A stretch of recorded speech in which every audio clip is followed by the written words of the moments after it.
Real മാഡ്രിഡിന്റെ Brazilian super താരം Vinicius ജൂനിയറിനെ ഉപദേശിക്കാൻ Argentine നായകൻ ലയണൽ മെസ്സിയെ കൂട്ടുപിടിച്ച് മുൻ ഡച്ച് ഫുട്ബോൾ താരം റൂഡ് ഗുള്ളിറ്റ്. കഠിനമായ സാഹചര്യങ്ങൾ മെസ്സിയെ പോലെ കൈകാര്യം ചെയ്യാനാണ് വിനീഷ്യസിനോട് ഗുള്ളിറ്റ് ഉപദേശിക്കുന്നത്. വലൻസിയയ്ക്കെതിരായുള്ള മത്സരത്തിൽ ഗോൾ കീപ്പർ ദിമിത്രോസ്കിയുമായി വിനീഷ്യസ് കൊമ്പ് കോർത്തിരുന്നു. പിന്നാലെ താരത്തിന് ചുവപ്പ് കാർഡ് ലഭിച്ചു. റഫറിയോടും വാക്കുതർക്കത്തിലേർപ്പെട്ടു. കടുത്ത ദേഷ്യത്തിലായിരുന്ന വിനീഷ്യസിനെ ടീം അംഗങ്ങൾ അടക്കി നിർത്തുകയായിരുന്നു. ഈ നടപടിക്ക് ലാലിഗയിൽ 2 മത്സരങ്ങളിൽ വിലക്കും ലഭിച്ചു. ഇതിനുശേഷമാണ് താരത്തിന് ഉപദേശവുമായി ഗുള്ളിറ്റ് എത്തിയത്. ഗോൾ കീപ്പർ അവനെ അലോസരപ്പെടുത്തിയെന്ന് എനിക്കറിയാം. എന്നാൽ ഇതേ കാര്യം വിനീഷ്യസിനും ബാധകമാണ്. നിങ്ങൾ എതിരാളിയെ പ്രകോപിപ്പിച്ചതിന് ശേഷം നിങ്ങൾക്ക് ഒരു സിമ്പതി പ്രതീക്ഷിക്കാൻ സാധിക്കില്ല.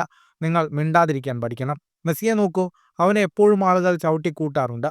എന്നാലും അവൻ എഴുന്നേറ്റ് വന്ന് ഒന്നും പറയാതെ വീണ്ടും കളിക്കും. എന്നാൽ വിനീഷ്യസ് എപ്പോഴും പരാതിപ്പെടും, സ്ഥിരമായി പ്രകോപിപ്പിക്കും, എതിർ ടീമിലെ ഫാൻസുമായി പ്രശ്നങ്ങളുണ്ടാക്കും. അപ്പോൾ തിരിച്ചും കിട്ടും. എനിക്കുറപ്പാണ് റയൽ മാഡ്രിഡ് അവനോട് ഇത് പറയുന്നുണ്ടെന്ന്. എന്നാൽ വിനീഷ്യസിന് ഈ സ്വഭാവം നിർത്താൻ സാധിക്കുന്നില്ലെന്നും ഗുള്ളിറ്റ് പറയുന്നു. ഫുട്ബോൾ ലോകത്തെ കൂടുതൽ വാർത്തകൾക്കും വിശേഷങ്ങൾക്കുമായി സ്പോർട്സ് കഫേ സബ്സ്ക്രൈബ് ചെയ്യുക.